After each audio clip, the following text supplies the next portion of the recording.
Capítulo 10. Passaram-se anos. As estações vinham, passavam, e a curta vida dos bichos se consumia. Tempo chegou em que ninguém mais se lembrava de antes da Revolução, com exceção de Quitéria, Benjamim, o corvo Moisés e alguns porcos. Maricota morreu. Ferrabras, Lulu e Catavento morreram. Jones também morreu num asilo de alcoólatras, noutra cidade. Bola de Neve fora esquecido. Sansão também, exceto pelos poucos que o haviam conhecido. Quitéria era agora uma égua velha, corpulenta, com os olhos atacados pela catarata. Já ultrapassara de 2 anos a idade de aposentadoria. Aquela história de reservar um pedaço de campo para os animais idosos não era mais nem mencionada. Napoleão tornara-se um cachaço madurão de uns 150 quilos. Garganta estava tão gordo que mal conseguia abrir os olhos. Somente Benjamim continuava o mesmo, apenas de focinho um pouco mais grisalho e, desde a morte de Sansão, mais rabugento e taciturno do que nunca. Agora existiam muito mais criaturas na granja, embora o índice de crescimento não fosse aquele que esperavam nos primeiros anos. Haviam nascido muitos animais para os quais a revolução não passava de uma obscura tradição transmitida verbalmente, e outros que nem sequer tinham ouvido falar coisa nenhuma a respeito. A granja contava agora com 3 cavalos além de Quitéria. Eram bichos formidáveis, trabalhadores incansáveis, bons camaradas, mas muito estúpidos. Nenhum se mostrou capaz de aprender o alfabeto além da letra B. Aceitavam tudo quanto lhes era dito a respeito da Revolução e dos princípios do animalismo, especialmente por Quitéria, a quem dedicavam um respeito filial, mas era duvidoso que entendessem lá grande coisa. A granja prosperava e estava mais bem organizada. Fora até aumentada pela compra de 2 tratores de terra ao Sr. Pilkington. O moinho de vento, afinal, fora concluído com êxito e a granja possuía uma debulhadeira e um elevador de feno próprio. E construções novas se haviam erguido. O ímper comprara uma aranha. O moinho de vento, entretanto, não era usado para gerar energia elétrica. Usavam-no para moer cereais, coisa que dava bom dinheiro. Os animais estavam a braços com a construção de outro moinho de vento. Quando este estivesse concluído, dizia-se, seriam instalados os dínamos. Mas naquele luxo de que Bola de Neve lhes falara certa vez, baias com luz elétrica e água quente e fria, e na semana de 3 dias não se falava mais. Napoleão denunciara tais ideias como contrárias aos princípios do animalismo.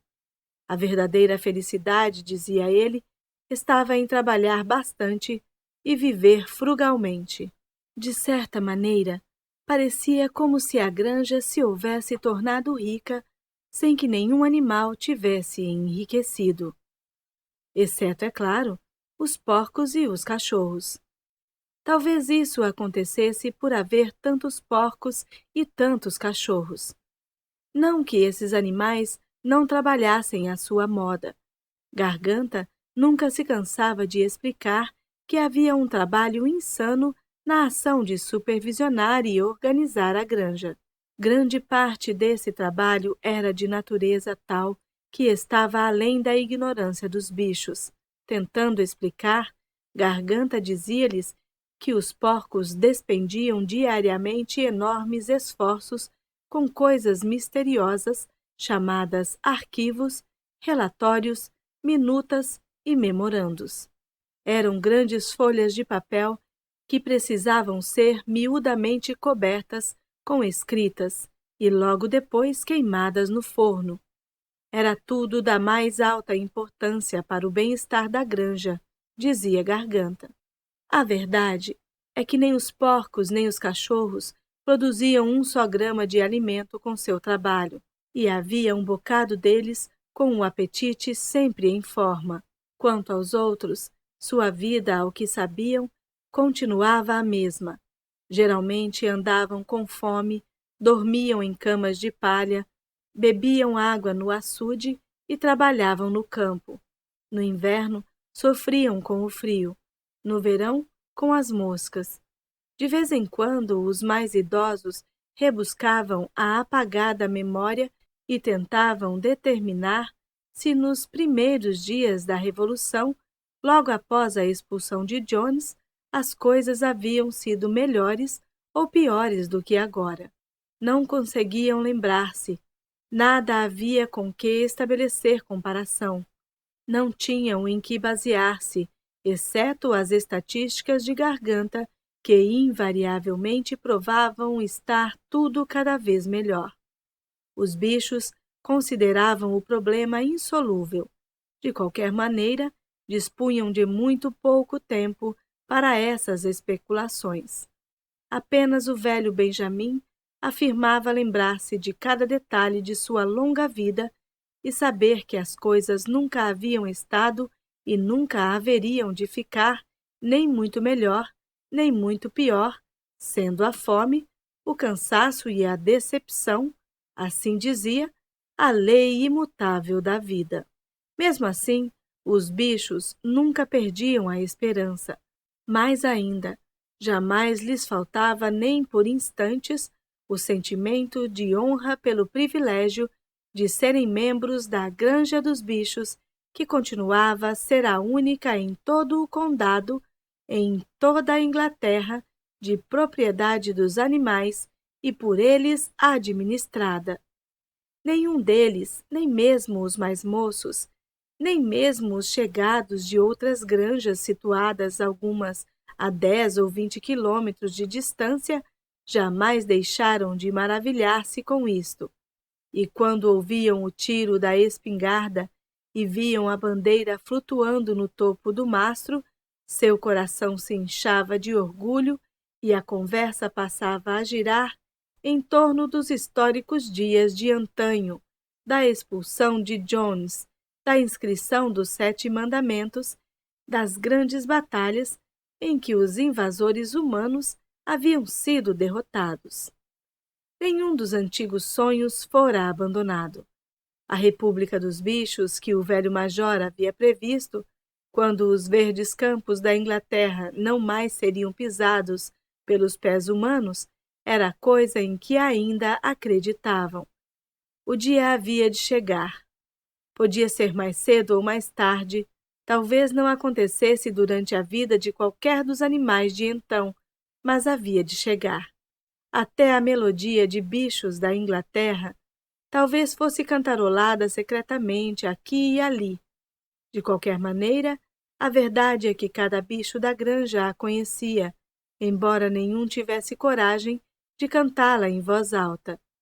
Talvez fosse verdade que a vida era difícil e que nem todas as suas esperanças se haviam concretizado.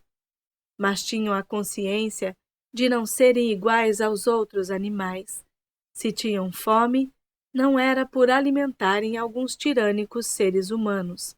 Se trabalhavam arduamente, pelo menos trabalhavam em seu próprio benefício. Nenhuma criatura dentre eles andava sobre 2 pernas. Nenhuma criatura era dona de outra. Todos os bichos eram iguais. Certo dia, no início do verão, Garganta mandou que as ovelhas o seguissem e levou-as para um campo situado nos confins da granja, que fora tomado de brotação de vidoeiro. As ovelhas passaram o dia inteiro roendo as brotações, sob a supervisão de Garganta. À noite, ele regressou à granja, mas como disse às ovelhas que permanecessem lá, terminaram ficando a semana toda, durante a qual os outros bichos nem as enxergavam. Garganta passava com elas a maior parte do dia. Estava, explicou, ensinando-lhes uma nova canção para a qual precisava de certo sigilo. Foi logo após o retorno das ovelhas, numa noite agradável, quando os bichos haviam terminado seu trabalho e regressavam à granja, que se ouviu vindo do pátio um relinchar horripilante. Arrepiados, os animais estancaram. Era a voz de Quitéria. Ela relinchou outra vez e os bichos dispararam a galope para o pátio. Viram então o que ela havia visto. Um porco caminhava sobre as duas patas traseiras. Sim, era a garganta, um tanto desajeitado devido à falta de prática em manter seu volume naquela posição. Mas, em perfeito equilíbrio, passeava pelo pátio.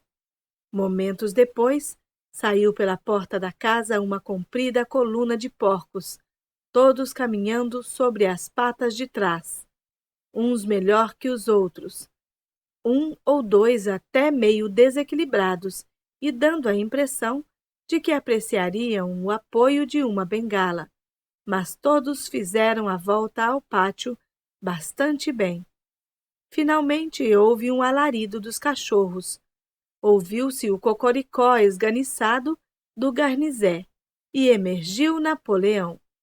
Majestosamente, desempenado, largando olhares arrogantes para os lados, com os cachorros brincando à sua volta.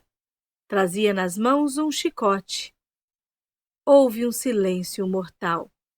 Surpresos, aterrorizados, uns junto aos outros, os bichos olhavam a fila de porcos marchar lentamente em redor do pátio. Pareceu-lhes enxergar o mundo de cabeça para baixo. Então veio um momento em que, passado o choque e a despeito de tudo, a despeito do terror dos cachorros e do hábito arraigado após tantos anos de nunca se queixarem, nunca criticarem, pouco importava o que sucedesse. Poderiam lançar uma palavra de protesto. Porém, exatamente nesse instante, como se obedecessem a um sinal combinado, as ovelhas em uníssono estrondaram um espetacular balido. 4 pernas bom, 2 pernas melhor, 4 pernas bom, 2 pernas melhor, 4 pernas bom, 2 pernas melhor.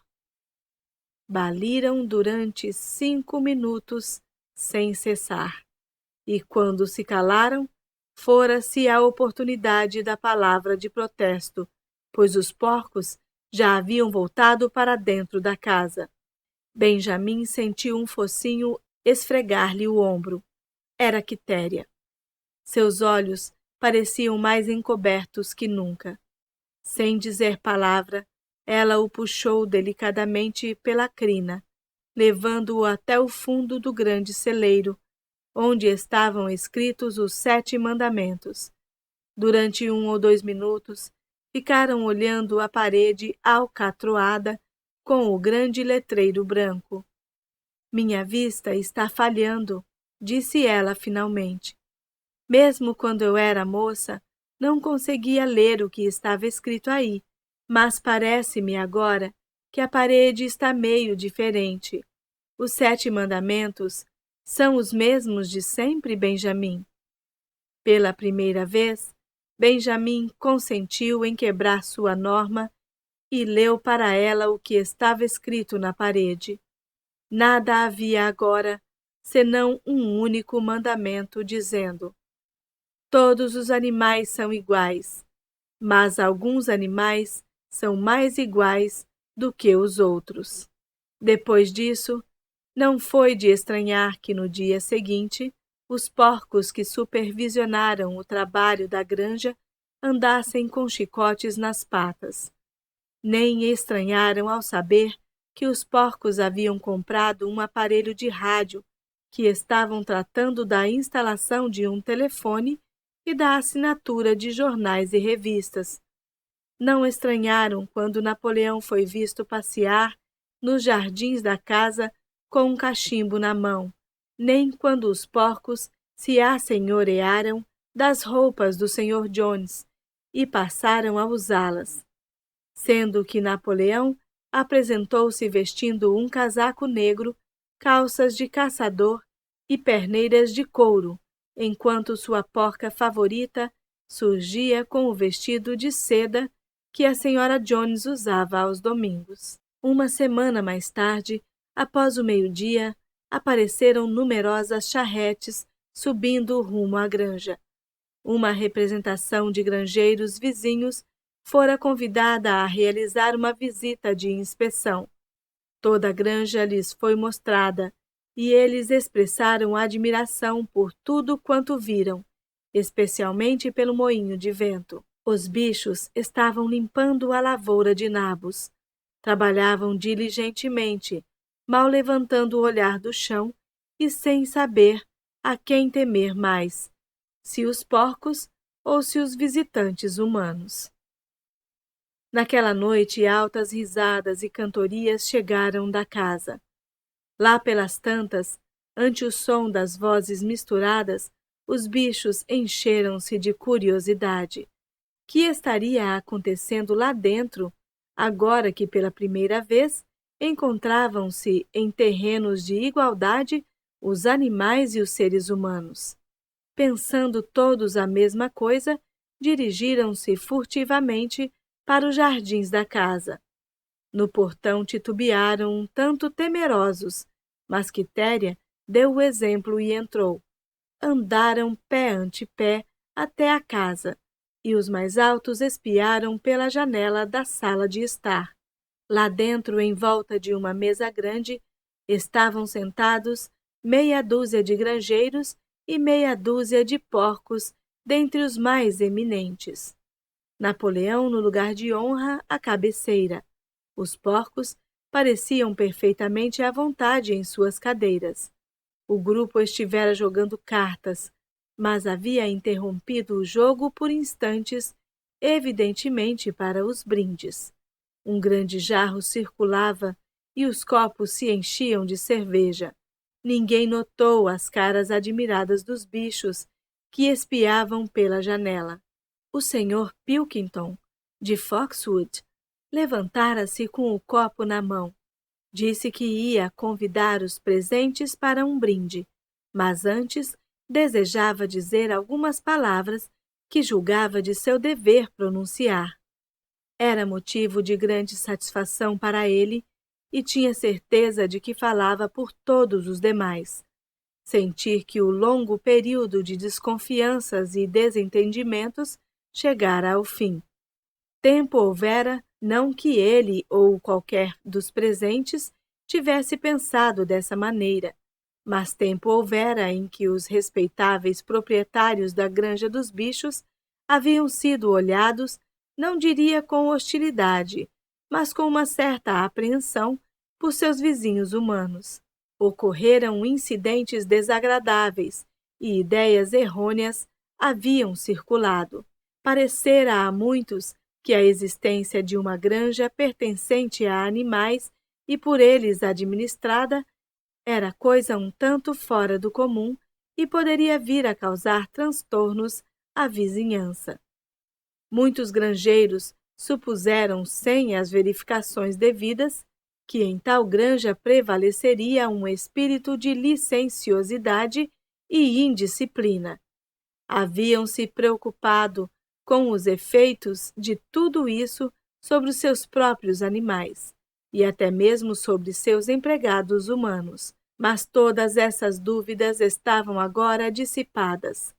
Hoje ele e seus companheiros haviam visitado a Granja dos Bichos, inspecionado cada metro quadrado com seus próprios olhos. E que haviam encontrado? Não apenas métodos dos mais modernos, mas uma ordem e uma disciplina que podiam servir de exemplo. Julgava poder afirmar que os animais inferiores da Granja dos Bichos trabalhavam mais e recebiam menos comida do que quaisquer outros animais do condado. Para falar a verdade, ele e seus companheiros de visita haviam visto, naquele dia, muita coisa que pretendiam introduzir imediatamente em suas próprias granjas. Finalizaria suas palavras, continuou, assinalando mais uma vez os sentimentos de amizade que prevaleciam e deviam prevalecer entre a granja dos bichos e seus vizinhos. Entre os porcos e os seres humanos não havia e eram inteiramente inadmissíveis quaisquer conflitos de interesses. Suas lutas e dificuldades eram uma só, pois o trabalho não constituía o mesmo problema em toda parte. A essa altura evidenciou-se que o Sr. Pilkington pretendia soltar para a plateia algum dito espirituoso, mas por alguns momentos pareceu por demais dominado pelo gozo da própria piada para poder fazê-la. Depois de muita sufocação que deixou vermelhos os seus vários queixos, ele conseguiu largá-la. Se os senhores têm que lutar com os seus animais inferiores, nós temos as nossas classes inferiores. Este bom mot causou sensação na mesa, e o Sr. Pilkington novamente felicitou os porcos pelas baixas rações, pelas muitas horas de trabalho e pela ausência geral de tolerância que observara na granja dos bichos. E agora, disse finalmente, convidava o grupo a levantar-se e verificar se os copos estavam cheios. Senhores, concluiu o Sr. Pilkington, proponho um brinde à prosperidade da granja dos bichos. Houve uma entusiástica saudação e depois muitas palmas. Napoleão ficou emocionado, que deixou seu lugar e deu a volta à mesa para tocar com seu corpo o do Sr. Pilkington, antes de esvaziá-lo.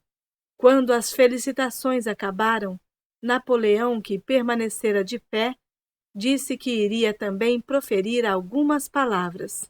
Como todos os discursos de Napoleão, aquele foi curto e direto ao assunto. Também ele, disse, alegrava-se de que o período de desentendimentos tivesse chegado ao fim. Por longo tempo houve rumores, inventados, acreditava e tinha razões para isso, por algum inimigo mal intencionado, de que havia algo de subversivo e mesmo de revolucionário nos pontos de vista seus e de seus companheiros. Tinham passado por desejosos de fomentar a rebelião entre os animais das granjas vizinhas. Nada podia estar mais longe da verdade. Seu único desejo agora, como no passado, era viver em paz e gozando de relações normais com os seus vizinhos.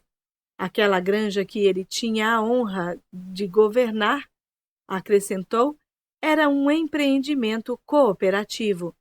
As escrituras que estavam em seu poder conferiam a posse a todos os porcos. Não acreditava que ainda restassem quaisquer das velhas suspeitas, mas certas modificações na rotina da granja haviam sido introduzidas com o fito de promover uma confiança ainda maior. Até aquele momento, os bichos haviam conservado o hábito imbecil de dirigirem-se uns aos outros pela alcunha de camarada. Isso ia acabar.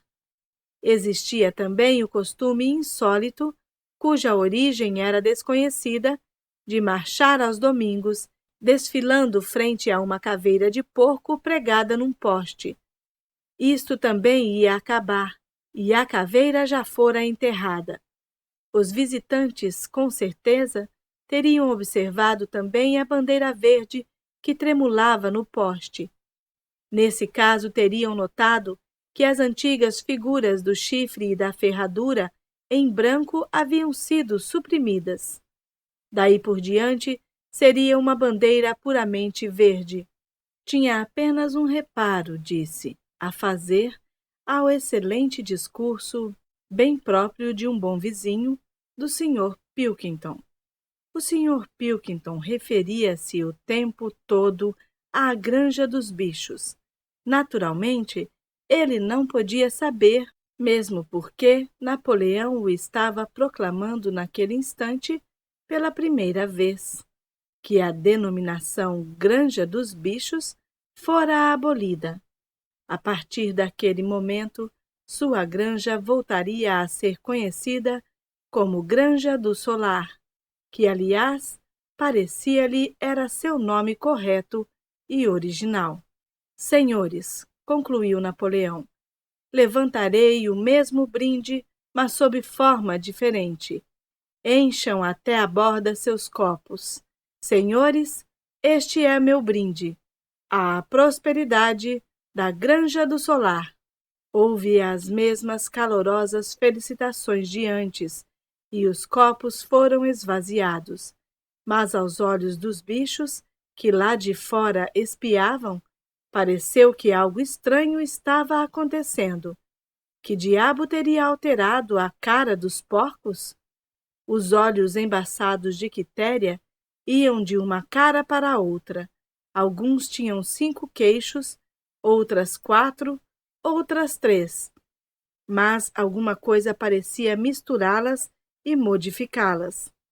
Então, findo os aplausos, o grupo pegou novamente nas cartas, reiniciando o jogo interrompido, e os animais afastaram-se silenciosamente.